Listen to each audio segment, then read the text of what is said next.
Hey guys, Sarah here. So this is going to be part 2 of that sort of Q&A, facts not facts, my opinion video.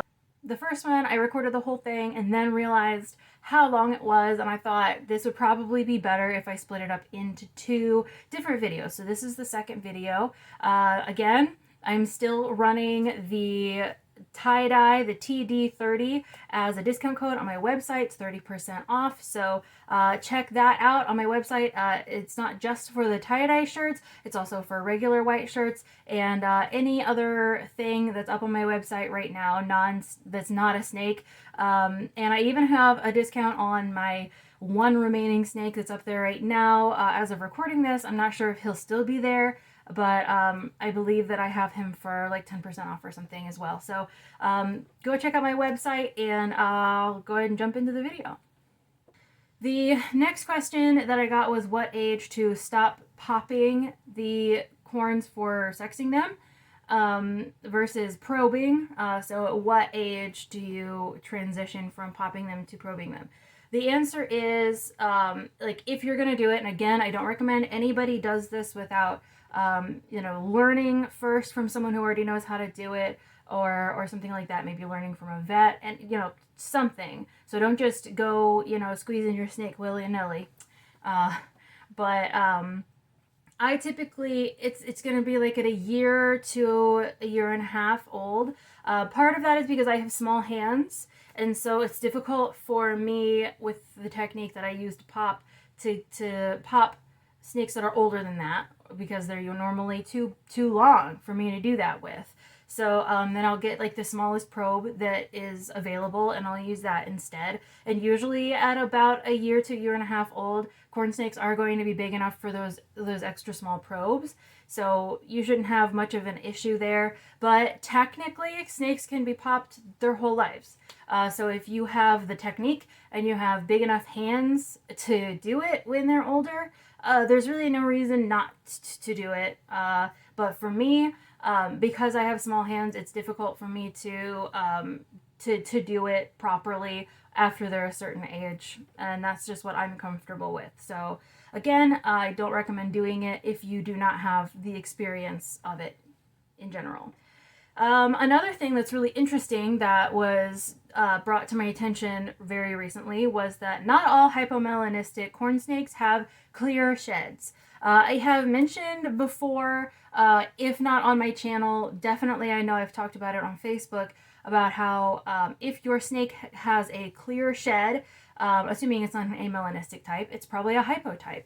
So essentially, obviously, amelanistic snakes don't have any melanin in them. The melanin is the dark pigment in the skin, for those who don't know. And when a snake sheds, some of that melanin will stay behind in the shed if the snake has melanin to begin with. So obviously, amelanistic types do not have melanin, but hypomelanistic types reduce the melanin some.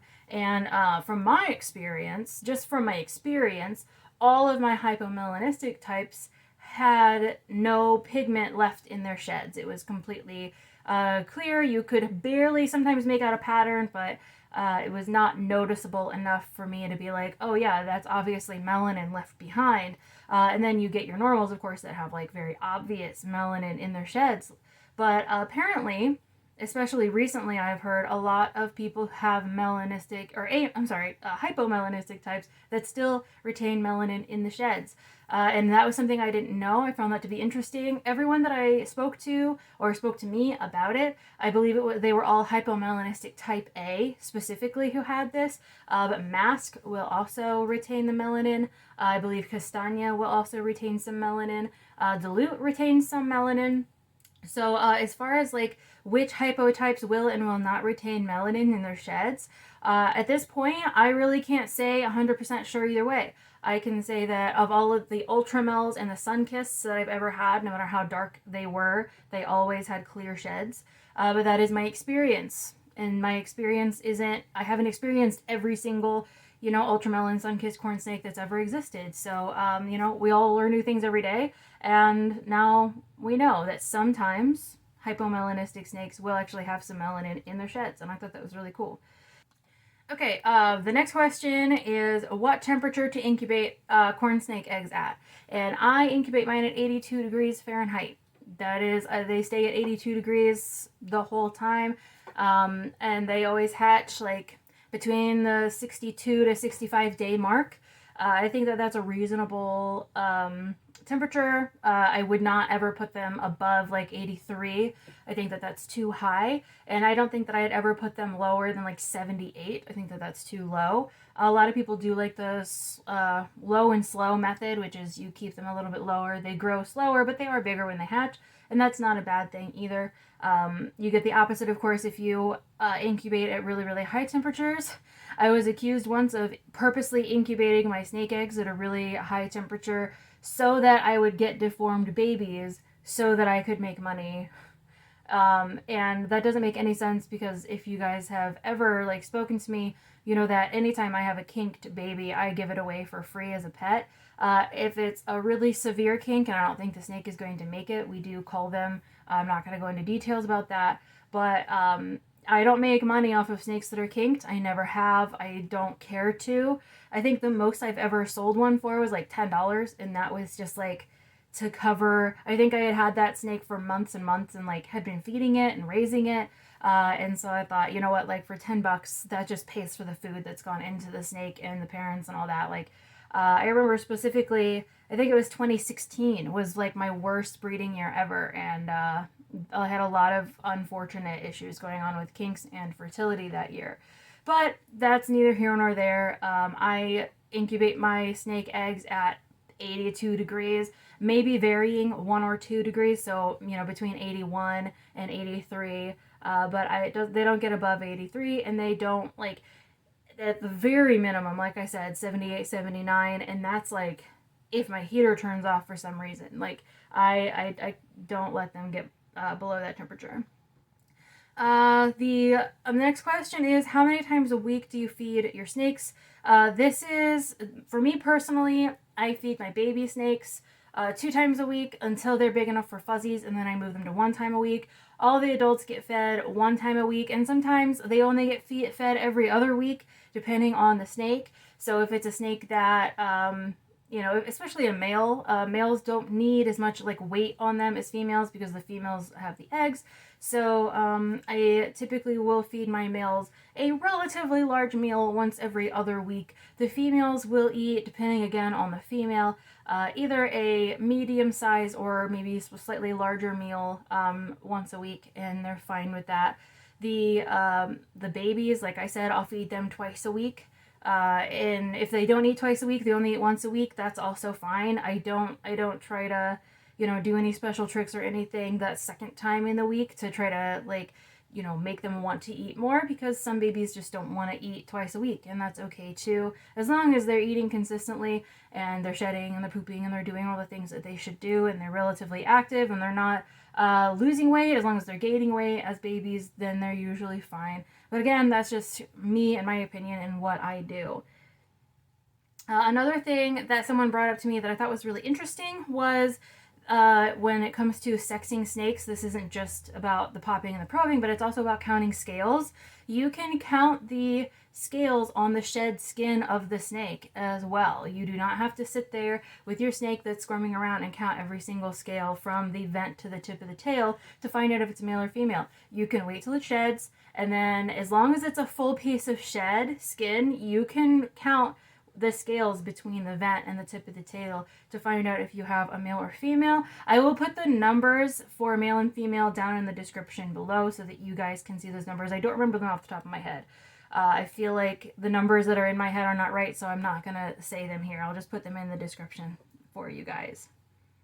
Another question that was asked was, what if a yearling female or a younger female accidentally gets impregnated? Obviously too young. And the question is like, you know, aside from like how it could happen and stuff like that, just kind of keep an eye on her. That's the best thing you can do.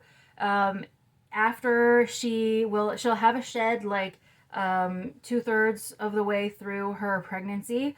And then she should, like a week, maybe up to 2 weeks after she sheds, she should lay eggs. If you notice that she is, she has nested, she's in her enclosure, she looks like, the eggs kind of look like they're separating from each other. You can see each individual egg, and it looks like she's trying to push them out and she can't.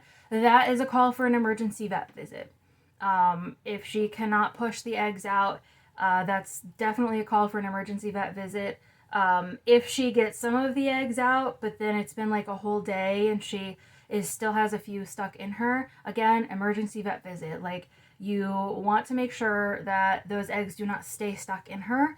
They can harden, they can calcify, and they can ultimately end up killing her. So you definitely want to make sure, for one, try to avoid this situation altogether. Try to not house corn snakes together. Especially do not house a male and female together when they're young.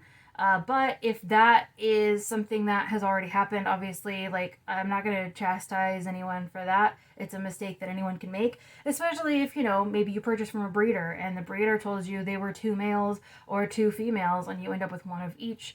It can happen, but the best thing you can do is just make sure to keep an eye on her, and maybe get some reptile calcium, and like every 3 meals or so while she's gravid, put a little bit of that calcium on her meal so she has a little bit of a boost. You don't want to overdo it on the calcium, but she will be pulling calcium from her bones if she doesn't have enough calcium to make the eggs. So that's just, again, my opinion, my thoughts. This is going to be the last question, and that is, can you incubate corn snake eggs in a tank or enclosure? The answer is technically yes. Technically you can. I don't recommend incubating eggs in an enclosure where there's another snake, but if you have figured out a way to pretty easily regulate the temperature within, like, maybe a 10-gallon enclosure or something like that, and it's not easy to regulate the temperature anywhere else, then I see no reason not to put those eggs in that enclosure and, like, just raise them in there. As long as you can maintain good heat and good humidity in that enclosure, and there is nothing else in the enclosure that's going to bother the eggs, then sure, have at it, if that's what works. That is all the questions that I have for this one. Thank you for watching. I know that this was a little bit chopped up because I didn't really realize how long it was going to be, so this is part 2. Thank you for watching this part, and I hope that it helped you. Leave a comment down below if you have any questions about anything that I mentioned here, and I will see you guys in the next video.